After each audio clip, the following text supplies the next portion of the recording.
The galaxy had been burning for decades. Two vast coalitions of alien species had clashed in a struggle for dominance, the High Dominion and the Coalition of Stars. Entire worlds had been razed, fleets reduced to drifting wrecks, and still no side could claim true victory. The war had become a stalemate, balanced on sheer attrition and endless waves of conscripts. Through it all, one species remained conspicuously absent: humanity. Humans had risen late onto the galactic stage. By the time their fragile colony ships pushed beyond Sol, the great empires had already fought for centuries. Most regarded Earth's children as irrelevant newcomers, too fractured and primitive to matter. Humanity, for its part, kept silent, trading cautiously, observing the wider galaxy with the patience of a predator that did not yet wish to show its claws. But then came the siege of Tlareth. The Dominion had cornered the Coalition's main fleet near the gas giant. The battle was destined to decide the war. Billions of lives hung in the balance. Coalition commanders knew they could not hold. The Dominion had twice their numbers and ships forged for total annihilation. Desperation forced them to send one final plea for aid, a cry across the stars that reached Sol. Humanity answered. At first, neither side cared.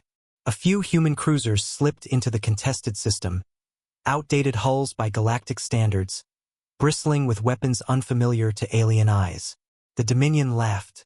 What could these newcomers hope to achieve against dreadnoughts the size of cities? The laughter ended within the hour. The first human salvo was unlike anything the galaxy had seen. While alien fleets relied on energy lances and plasma beams, humans unleashed tungsten rods accelerated to near-relativistic speeds. Entire Dominion battleships vanished in silent flashes as their shields failed against the sheer kinetic brutality. Armor designed to withstand starfire crumpled like paper before mass and momentum. Then came the human carriers, releasing swarms of autonomous drones. They moved with unsettling coordination, weaving through defense grids, dismantling weapons arrays with surgical precision. Dominion admirals tried to adapt, but every maneuver was countered as if the humans had already predicted their decisions. The truth soon spread. Humanity had studied every alien war doctrine in silence for decades. They had learned, adapted, and built weapons not bound by convention. Where aliens saw rules of engagement, humans saw opportunities for exploitation. Where others hesitated, humans struck without pause, without mercy. Within hours, the Dominion fleet was broken. What was meant to be the Coalition's last stand turned into a massacre, though not of them but of their enemy. Those Dominion ships that survived fled into hyperspace, their commanders muttering in disbelief at how swiftly centuries of balance had been shattered. When the smoke cleared, the Coalition stared at their unexpected saviors. Human ships bore scars from the battle, but their crews radiated a quiet calm, as if they had only tested a fraction of their strength. Admiral Jareth of the Velari stood before the human commander, a woman named Captain Elias. "You ended a war in a single day," he said, his voice trembling with awe. "We bled for generations." "How?" Elias gave a small, cold smile. "Because we fight to win, not to prolong, not to posture. When humanity goes to war, we finish it."